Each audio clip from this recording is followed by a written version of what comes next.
Hello, my name is Brayanoski. And I'm Austin Morales, and you're watching The Inner Gamer On. And today we're going to be talking about the Halo Infinite director stepping back from the game after what seems to be a potentially poor showcase of the game launch. There's been a lot of craziness going on within the internals of Infinite after it got delayed. And we don't know what's going to happen with this game. Will it be good? Will it be bad? Is it dead in the water? I don't know. Let's talk about all the things that have been going on and see where it's going. And as always, if you enjoy this content, please like, subscribe, and bang that bell. Do it for the Chief. Or against the Chief. I don't know where you stand at this point, but do it for something.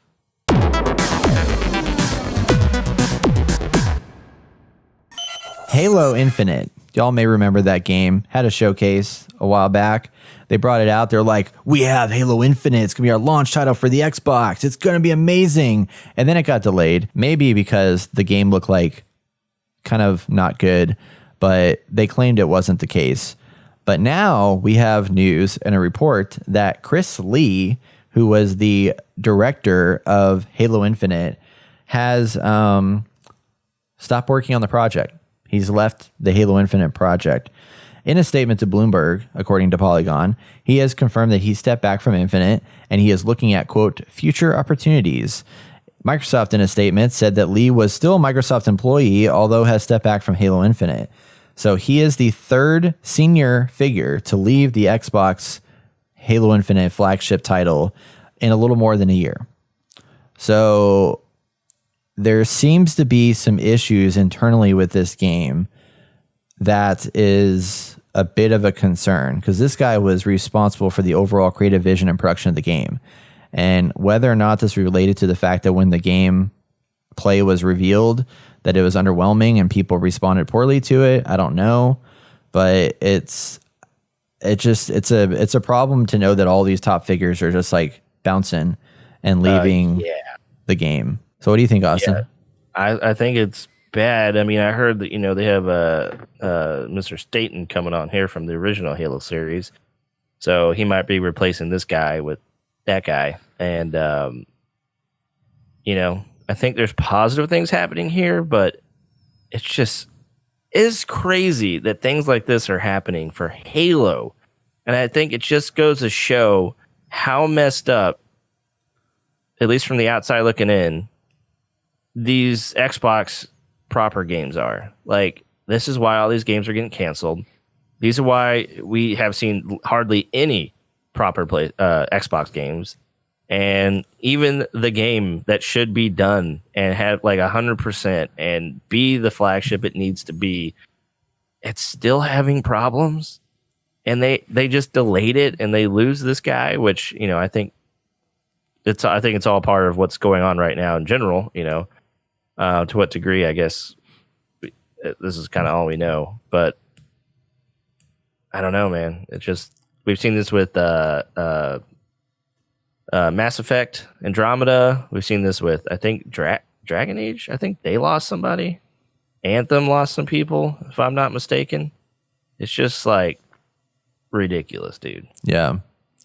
Well, and it's weird to me that they can't, like, this is such a big name title for Xbox, and all of the things that we talked about, how good of how many good choices that they've made.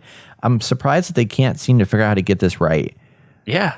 Like, they can't get gaming right. Yeah. And it's like, I mean, they've had some, I mean, it's weird because like they brought out Gears 5 last year, which from what I've heard was a very, very good game, had a great story, but didn't really get any recognition in any capacity. Sea of Thieves is still alive and running and stuff like that. And we've had like, Bleeding Edge could have been really good and somehow that fell flat. It's like all these games that they've brought out, like haven't had, I don't know if they're not supporting it right or if they're not promoting it well enough or what it necessarily is. But like, I mean, I think what Halo Infinite needs, and when they first revealed that first trailer, it didn't really give you a whole lot. It was just like, hey, here's cool landscapes and visual effects and whatnot. And then when they brought this game trailer, I'm like, it looks like Halo. And I feel like what they need to do is give Halo Infinite like the God of War treatment, where like they took God of War from like a heavy duty action slasher, no emotional quality, let's slash people up, into a heartfelt story about a father and his son. and made it more personal, made it and to like put it on a completely different level that they've never done before. And I feel like they need to do that with this. Like with Halo Infinite, like freaking take the Chief's helmet off, show who he is, like put a human quality to him and give him some characteristics. Like I think that was what was so cool about The Mandalorian is that they took a faceless character, Mandalorian, who never takes his helmet off, who found compassion for a thing, which is Baby Yoda, and like made it just, they did the God of War treatment, I feel like, with that idea and made a really cool, compelling story with it. And I feel like they could do that with Halo Infinite rather than, I mean, I don't know, they have so much material here and they have a character who people love and respect, but like Master Chief is Chief, and it's like he is this nameless figure that is just a badass that can fight off aliens and stuff like that. But I don't know, give him some human characteristics and give him some personality, or do something bold and different. Because originally, you know, if you go back and watch all the creating docs and stuff for the original Halo series, it talked about how there was a reason why Master Chief was, you know, a faceless hero and he didn't have a lot of emotion and stuff like that. And, you know, the lore fits into that. He's a soldier and all this stuff and seen a lot, trained, you know, beat down. You don't really need emotion. And it worked for that. You know, it really did work for the first three. And then all the spinoffs too. Yeah. For the most part. You know, and Halo 4, for the most part, was that. But at the end, you know, you got to kind of see some humanity within Chief and Cortana and how, you know, she saved him and stuff. And for the most part, she was kind of supposed to be, you know, the human side of everything. Right. And to see him kind of be like, well, you're actually all I've ever really known in the past few years, and you're the only like actual human thing, even though she's an AI, who's tied him to, you know, something emotional. And I thought Halo 5 might take that in a different direction. Obviously, it didn't. It sucked. And I think, showing that human side and even just small, subtle ways could be big for this character. And I think they're trying to do that whole Cortana sidekick thing with this new Mexican guy here. And already starting off, like, I just don't like him. And I mean, I think the story's flawed already. Like, the villain kind of sucks. And they're just making Master Chief again, which is fine for the most part. But man, I mean, I already see that this is already, you know, dead on arrival. And from what I can tell at this point, but you know, maybe the one of the original leads for Halo can bring it back somehow. Yeah. Well, then there was a story that came out a couple weeks ago that, or maybe it was last week. I don't remember the gist of it, but all I understand is that they offered some kind of like skin material system for the armor that I think has microtransactions tied to it in Halo. That's kind of like Destiny-like, and people were like super upset about that. Yeah. Here we go. And I told you, man.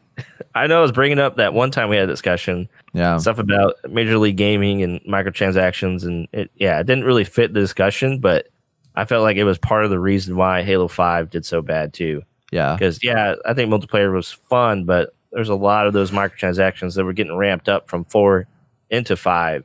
And I guarantee it's going to be part of this. And I think that's the corporate side. It's like, we got to have this so we can make money and blah, blah, blah, whatever. Because it's funny. I think Halo 4 or Halo 5, like, they saw $1 million in microtransactions. And I was like, are you fucking kidding me? I think it was more. It might have been like 5 or 6 million. I don't know. It was a ridiculous amount of money that shouldn't have been. Too much.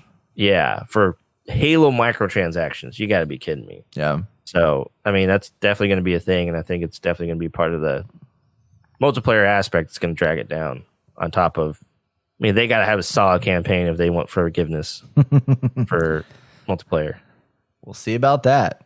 Yeah, right.